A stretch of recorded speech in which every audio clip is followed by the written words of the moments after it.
It's time for the 3-week update of the Spray Sealant Showdown Challenge. We got the 6th best spray sealants considerably on the market today. And on the side of Telluride, we've been testing them out now for about 3.5 weeks. A little late on the 3-week review, but hey, better late than never.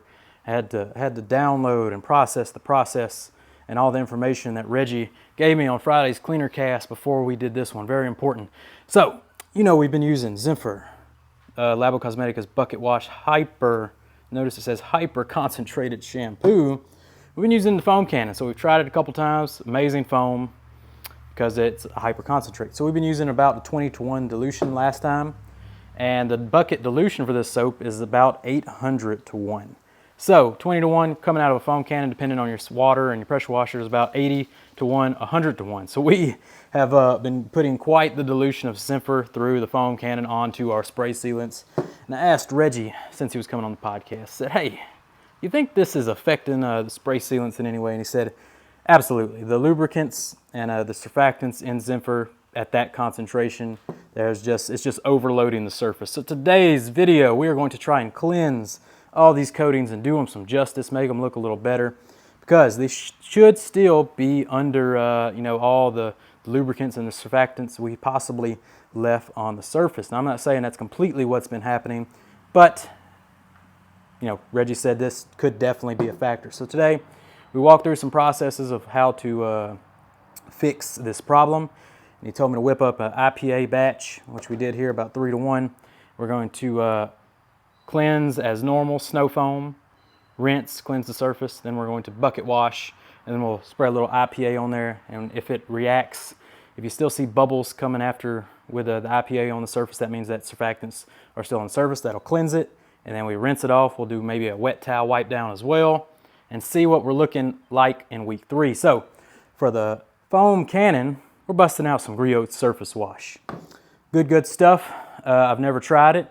Been wanting to try it, just forgot about it. Never, recently using the Griot's ceramic 3-in-1 wax, I'm like, I gotta try some more Griot's Garage products. So I actually got the whole system with the Boss foam cannon, so full Boss foam cannon review coming soon, but not today. We're just using a little bit, about 20-to-1 dilution in the MJJC. We're gonna try it out, use it as our surface cleanser foam wash, and then we got Zephyr. We will still use Zephyr as our bucket wash. 1 capful in the bucket there. That's gonna do us real good with the lubricants and stuff. Not in the foam cannon this time. Dedicated foam cannon soap. So there is a difference between foam cannon soaps and bucket soaps. But specifically this one is a really good surface wash. I haven't even used it yet, but I've seen the reviews. It's been well respected for some time, kind of quietly. One of the better foam cannon soaps on the market. We'll start testing it out around here. pH balance to retain existing waxes, sealants, coatings. Rid surface of abrasive particles, prevent wash-induced scratches and swirls. Dual layer foam extends dwell time and enhances cleaning action. And you'll see it says pH balance and not pH neutral, because this starts a little acidic. It's more on the acidic side, like a 5 point something of another, in the concentrate, so it neutralizes out probably coming out the foam cannon. But as Eddie Cologne's been suggesting that maybe we've been washing wrong this whole time. Maybe you should start with the acidic pre-rinse and go from there. So Griot's may have been ahead of the curve on that, making a slightly acidic foaming wash. Anyway, let's hook it up. Let's foam it down, see what the sealants are doing. We're gonna let the foam do some cleansing action first, and then we'll rinse, check out the hydrophobics, and all that good stuff. So we're going straight into the foam on today's episode with the Griot's foaming surface wash. Let's check it out. Oh yeah, that's some good looking stuff. So I'll set you down right here as I go get the bucket. Let you watch that foam do its thing. Look at those squares starting to pop up again. This is my favorite part of the test so far, I think, watching these squares do their thing. We know so far, even through the surfactant overload, Griot's and Ethos Resist have looked amazing. So when we have a real foam cannon soap on the surface, you can see we've got some changes in the mix. If foam up that bucket. So resist is the one sheeting fast, which it may be dirty, so that may be the foaming wash interacting with the dirt because we didn't pre-rinse, doing its job, pulling it down. You see the Griot square is pretty much the only definite square in the bunch. Armor, DIY, Griots, Ethos, toughest shell, remnants of BC3, remnants of hardest shell. Let's give it the rinse. As you can see now, Griots is releasing that foaming wash. Let's see what a clean panel looks like.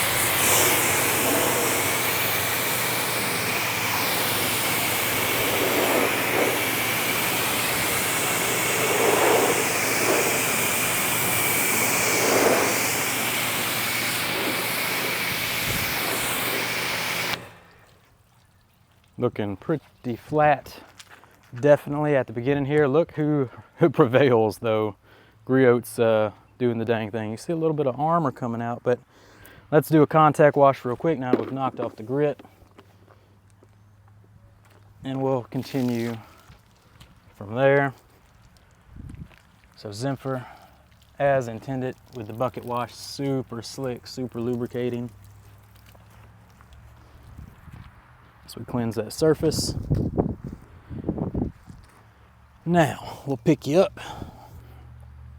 And now we'll do the official rinse. What should be some clean spray sealants. Woo!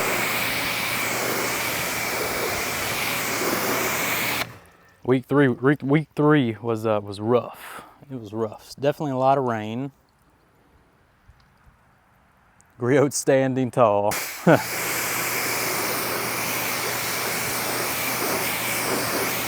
But now it's time to investigate. You know, Reggie told me to make a little IPA solution, so we're gonna go get the solution here. We're gonna spray this on the surface. This should tell us if there's any surfactants kind of left over. So you can see, it kind of revealed the squares there. That's pretty cool. But no, I don't see any surfactant kind of activating or that kind of deal. But it did kind of reveal some stuff. Let's give it a rinse. Oh, look at that. Oh, it did. There it goes. There's the foam. Did you? Wow. That was cool. Okay. Anyway. So when we rinsed, we saw a lot of surfactants fly off the surface there.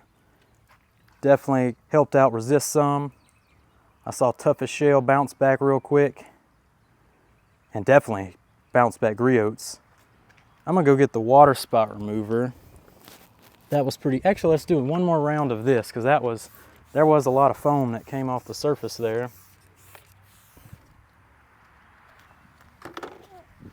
That was real interesting.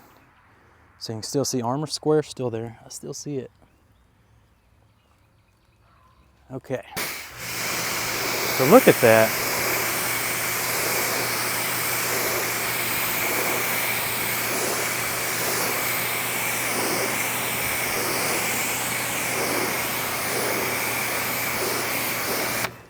Very interesting indeed. They all, well, where'd they go? They all went flat on that one. All right, I'm gonna go find the DIY water spot remover. I'll let y'all investigate this situation while I go get the water spot remover and a wet towel. And this whole shebang might be coming to a close before a month.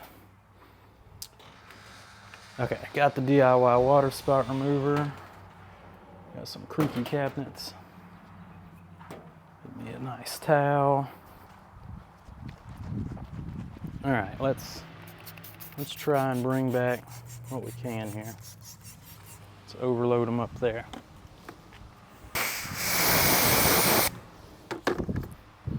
Get a little wet towel action.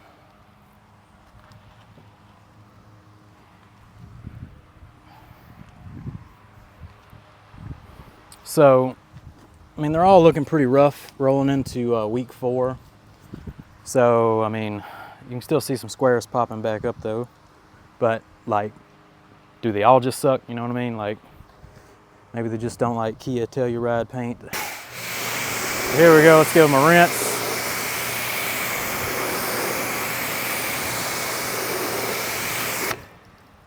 Now we're seeing some action come back. You know, armor has quietly kept creeping back. Bottom row got hammered this week. Definitely. Toughest shell.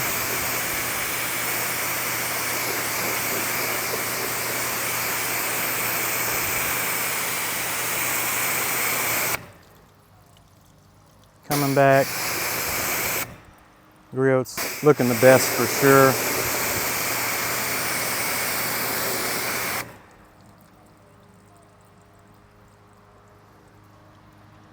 That square just refuses to even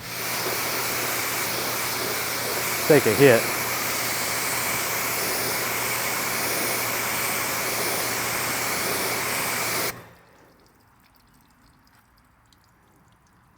The Jimbo square is coming back though. The whole top row kind of came back after that. Bottom row,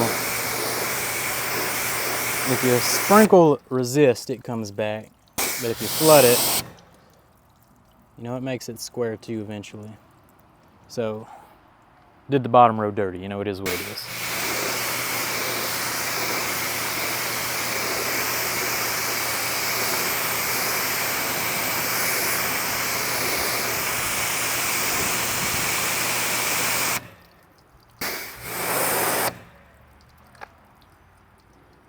Yeah.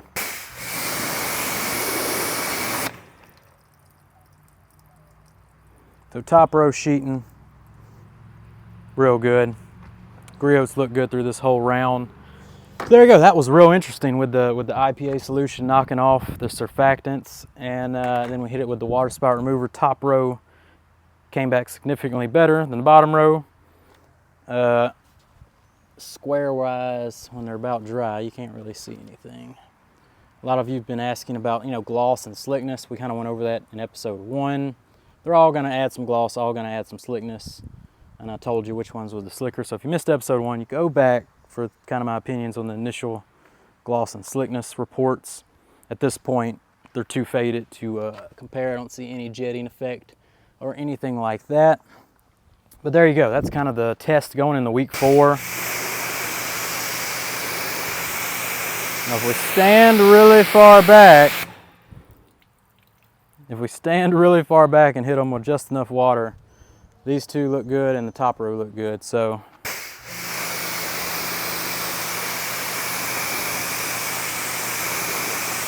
well, I mean, armor still, I can still see the square. I won't say it looks good.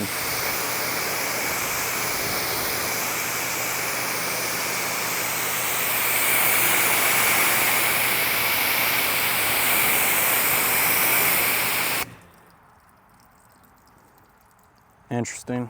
Griots, I mean, Griots just refuses to budge. Now, week 3, lots of sheeting.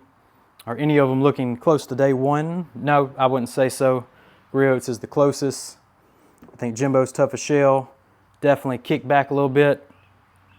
Resist took a hit this week pretty hard. On the bottom there, rough place to be. I probably messed up by making a bottom row. A bunch of y'all suggested do vertical rows, so we'll see, you know, how they look with the dirtier section on the bottom and the top section will stay a little cleaner.